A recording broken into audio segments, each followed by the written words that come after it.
another episode of Bet GPT. Today's a pretty special podcast because my co-host Austin Slade is actually out in Cape Cod on vacation, but no days off for the podcast. I'm here doing the solo pod.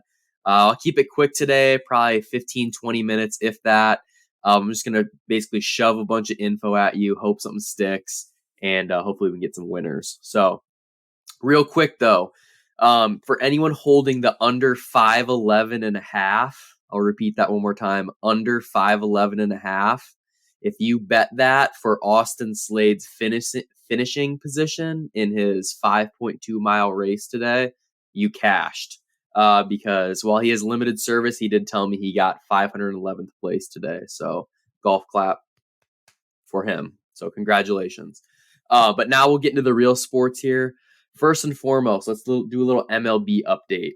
So I've kind of been reading a bunch of AL Rookie of the Year stuff, and basically Josh Jung, as we talked about last episode, he's the third baseman for the Rangers. So he broke a bone in his wrist, and he's supposedly out 6 weeks. The goal would for him to be back with 11 games to go. If we take a look at the rookie WAR leaders, Josh Jung is in first at 2.7, and our man Gunnar Henderson is second in the AL at 2.4. So, like Corbin Carroll, James Outman, Matt McClain, the top three guys, they're on the NL. We're not going to worry about him. We'll just worry about Josh Jung in fourth at 2.7, and Gunnar Henderson right behind him at 2.4 WAR. So that obviously means wins above replacement. So the higher the WAR number, the better season you're having, if you will. To kind of put that into perspective, I think Ohtani's at like an 8.1 WAR. So yeah, I'd say, he's roughly 3.5 times better than Gunnar and Jung. That makes sense. But if you look at the AL Rookie of the Year on FanDuel, Jung is sitting at 75-1, which is like, all right, that seems kind of like a lot. So he's at 75-1. Gunnar, who we have at plus 230, I think our number was, he's at minus 185. So I know I said we don't like hedging, but if you do want to hedge and literally throw like $5 on Jung, at 75-1, just hear me out for a second. So we got Gunnar at minus 185, Yoshida at plus 350, and Tristan Casas kind of out of nowhere at plus 420. He's on the Red Sox as well. But I feel like if people are going to vote for Yoshida and Casas, since they're both on the same team, they might take votes away from each other. So I really don't want to mess with either of the Red Sox players. So it kind of comes down to Jung. So I was looking up his timeline of when he wants to get back into things. And basically his slogan for the next couple weeks is beat the clock. So he has a cast on, but he wants to beat the clock in terms of like they think he's going to be back with 11 games to go. He wants to beat that. And, if he can get back sooner, that'd be amazing because he currently has 4 more games played than Gunnar Henderson. So Gunnar is about to pass him. But, if Gunnar plays 15, 17, 20 more games than him this year, but Jung has a higher WAR and he still leads him by 4 or 5 home runs. If we can get a really, really solid 2 weeks out of Jung, 75-1 is not crazy. He's supposed to get his cast off within the next week or so and start getting into some movement activities for his wrist and hand. So I'm just saying he's sitting there at 75-1. I'm thinking about putting a couple bucks on it and just letting it ride. That 75-1 to me, I think should be closer to like maybe 20-1.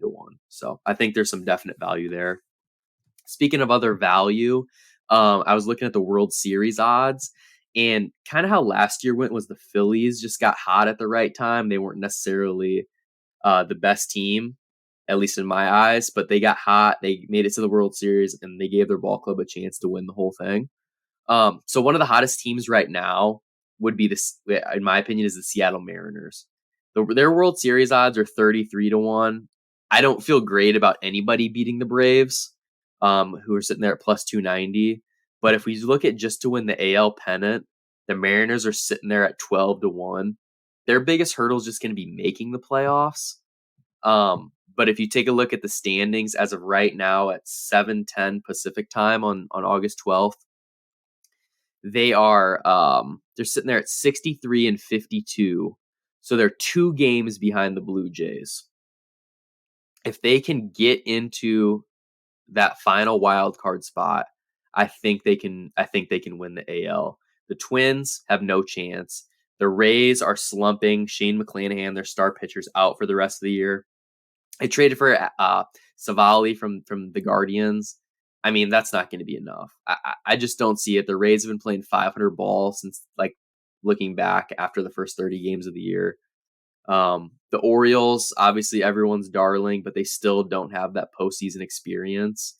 The Mariners kind of got punched in the mouth last year in the playoffs against the Astros. If you remember, the Mariners were winning game 1. Let me look this up. They were winning game 1 against the Astros. I want to say it was like 8-0. They lost 8-7 in a crazy game where they got off to a really hot start. They're up 4-0 and then 6-2, and then they blew it. So that really is just super deflating. Then they lost the next game 4-2, and then they lost the next game 1-0. I mean, that's as competitive as you can get against the Astros, especially on a team that was so good last year. So I have faith in the Mariners, and I'm going to put some money down for them to win the AL at 12-1. They were 15-1 yesterday. I'm kind of losing the price a little bit. I don't want it to go any lower than that. I would take anything in the double digits. I watched a couple games for the Blue Jays this past weekend, and they fell to the Cubs both times. I just think the Blue Jays are an okay team. I'm more interested in terms of like breaking it down by strength of schedule. According to tankathon.com, their remaining strength of schedule for the Mariners is 27th out of 30, so the 4th easiest. They have 6 against the A's, 7 against the Royals, 3 against the White Sox, 3 against the Angels, and 3 against the Mets. Whereas their tougher series, they have 2 against the Orioles, one of which is going on right now, 3 against the Dodgers, 4 against the Rays, 7 against the Rangers, 6 against the Astros, and 3 against the Reds. I know that's kind of a mouthful, but like if you compare them to Toronto has tough games as well. They have 6 against the Rays. I just feel like the AL East is going to beat up on each other. They got 4 against the Rangers, and they only have 3 games against the A's and the Royals respectively. So, if the Mariners can, those 13 games against the A's and the Royals, if they can rattle off like a 10-3, man, I just think they're going to sneak in. So give me the Mariners at 12-1. I think they can do it. Okay, that was kind of my baseball rant. Just to kind of wrap things up, the NL Cy Young is still a pretty strong race. Blake Snell pitched yesterday on the 11th. He went 6 innings, had 7 strikeouts, 2 earned runs. I feel like he's been doing that all year, just like solid starts. Hasn't really ever gotten lit up. Zach Gallen is currently pitching right now, so we can get a live look at that. And then we're also getting Spencer Strider pitching right now too. So the Diamondbacks, Gallen it's in the 7th inning and he hasn't given up any runs yet. So he is in very good shape. In terms of his actual price, Gallen is at plus 180, the rightful favorite. Blake Snell plus 310. Strider's down at plus 600. Yeah, Strider went seven innings, 0 earned runs today, but he got blown up last start. I think he gave up like 7 or 8 earned runs. Yeah, he gave up 6 earned runs in 2.2 innings against the Pirates. Can't do that if you want to win the Cy Young. He strikes everybody out, but he still gives up a ton of hits for some reason. Doesn't make a lot of sense. And then the last thing in the MLB would be the NL Central. The Brewers still maintain a 2-game lead on the Cubs. I think it's going to come down to those last 3 games in Milwaukee, the last 3 games of the year. I think the Cubs are going to have to take 2 or 3 or at least win 1 to hold on. And it's going to be pretty exciting. So we'll keep an eye on that. In terms of other sports, so real quickly, the NFL, kind of what it's going to look like this year is I want to do 2 episodes a week. One where we're kind of breaking down what happened on the previous Sunday. and a preview of what's to come. And then maybe like on Wednesday nights, we can start having like, that'd be our weekly time where we're breaking down the lines and actually giving our plays. So Wednesday or Thursday, probably for that, but we'll let you know on the schedule for that. But another thing we're going to touch on every week is NFL Survivor. So if you don't know what Survivor is, essentially, you're in this pool and it could range from, 10 people to thousands of people in your pool, whatever it is. But basically the rules are you have to pick one team, and if they win, then you survive and you move on to the next week. So for example, and you can only use each team once. So looking at an example, the Chiefs are probably going to be a solid team this year. If you pick them to win their week 1 matchup against the Lions, you can't use the Chiefs the rest of the year. So you kind of have to be strategic about it. And the reason why I'm bringing this up is BetSperts. They're running a free survivor pool. So I thought it'd be cool for all the listeners to join this pool. And on the podcast, we'll kind of talk about like our tips and tricks, our recommendations, maybe lay out like a couple options for you guys. And hopefully one of our listeners can win. And if you do win, you get 2 free Super Bowl tickets for the Super Bowl this year in Las Vegas. So that'd be pretty sweet. And it's actually unlimited entries too. So if you want to throw a couple in there, maybe 3 or 4, and kind of try to navigate it, if you can get to like week 10 with a couple entries, you're probably in pretty good shape. Because then you can get a little contrarian, take a few risks.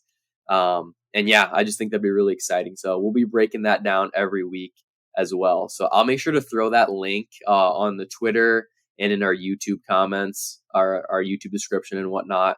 But if you have any questions, just tweet at the BetGPT podcast, and we'll try to get you guys hooked up with that. Okay. And then the last thing I want to break down is tennis. So it has been kind of a crazy weekend of tennis. The men's and women's tournaments have been up north of the border in Canada.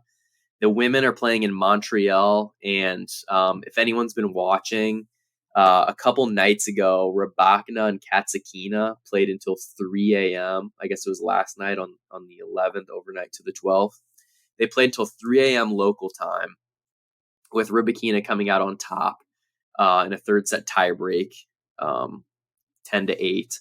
And she was expected to play later, which is now today. She was expected to play 13 hours later against Samsonova.